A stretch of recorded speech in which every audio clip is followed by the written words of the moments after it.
How are you all doing? Welcome back to my channel. So in this video I'm going to teach you guys how I made this beautiful palazzo high waist palazzo pants. It came out so beautiful, it came out so good. Folding the material, I used my crotch circumference divide by 2 to fold the material, and I added 1 inch allowance to it. Then I have to mark the waist point of the pant. That's the starting line. Then I place my tape on a straight line, remove the waistband and mark my crotch point. So removing the waistband is going to be 2 inches. I mark my crotch point. I use 14 inches as the crotch point because it's a free pant. That is why I use 14 inches. And on my hip, I use 10 inches as my hip point. So these are the points that I'll be needing for this pant. So I'll mark my full length now. Remember to remove 2 inches for your band. So now I marked my full length. The full length is 42. I'll still add my folding allowance there when cutting it.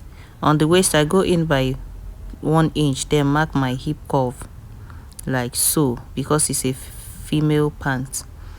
Then on my waist circumference divide, I'll divide by 4. I'll mark it down. On my waist, I'll divide my waist circumference divide by 4, mark it down, add 1.5 inch allowance.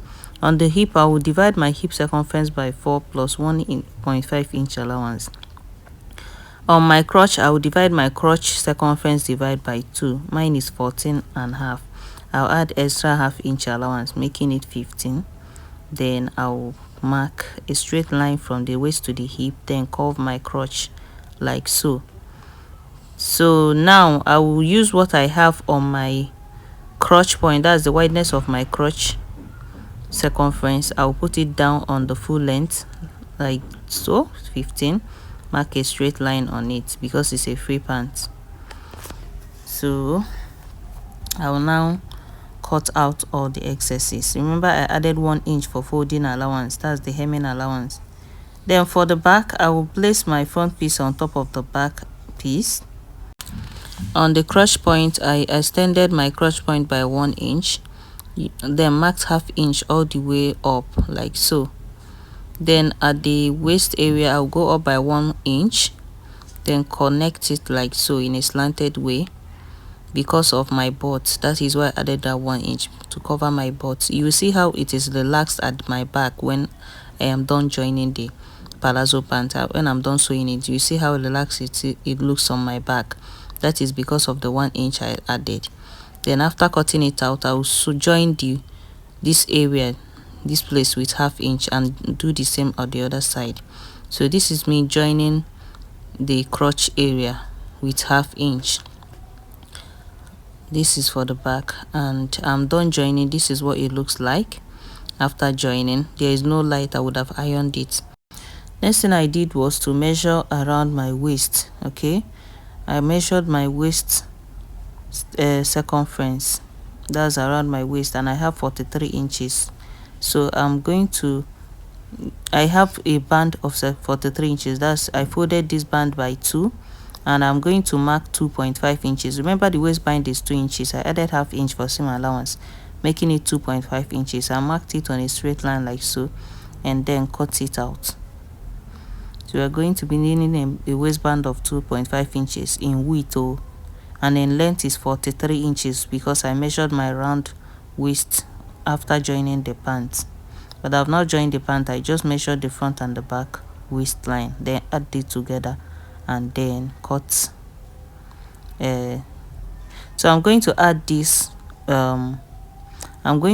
hemming gum, gum stain to it to make the waist strong. Because I don't have light, I did not add it, and it's my pants, so I don't need any you know, as tailors now, your own is not always that. Yeah, but I just want you to add, if you're making yours, add a gum stain to it to make it strong if you want. If you don't want to, just leave it like that. It's not a must, so long as you have your measurement right. So I'm joining the waistband with ½ inch like this. This is what I'm going to use to join it with ½ inch. So here I am done joining it. This is what it looks like after joining the waistband. Next is to place the back piece on top of the front piece, then join them together. On my waist, I'm going to use my exact waist measurement. That's my waist circumference divided by 2. That's what I'm going to use on my waist point. That's on my waist, and other points I'll just use 1 inch to join the other side. And the hemming point, I'll just join it like this with 1 inch and sew on top of it like this. Okay, I'll do the same on the other side. I'll just fold it with 1 inch like this, half inch and half inch, and then join it. And so after joining the two sides, on one side of the pants I would add my zipper. I want my zipper to be on one side of the pants, so this is me joining my zipper, okay, to on one side of the pant. So after joining my zipper, the next thing I'm going to do is to cut my pocket. That's my side pocket. So for my pocket, this is how I cut mine. I will just use my hand. I'll spread my hand like this. Okay, I'll spread my hand like this and just mark a line around it and cut it out. I'll make sure the wideness is 7 to 8 inches in width. So now I have to cut it out. I'll cut 4 of these. I'll use this one to cut another one, and then join it from the waist.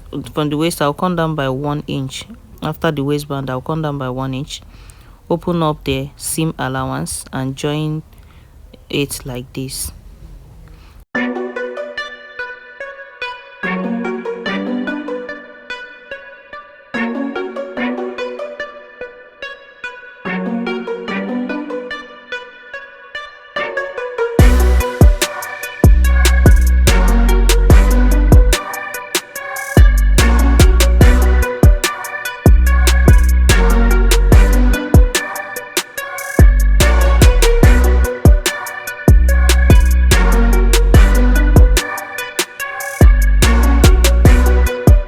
After joining it, I will join it like this and open up the seam allowance in between. Now this is what I have after joining, and I also went ahead to weave all the rough places.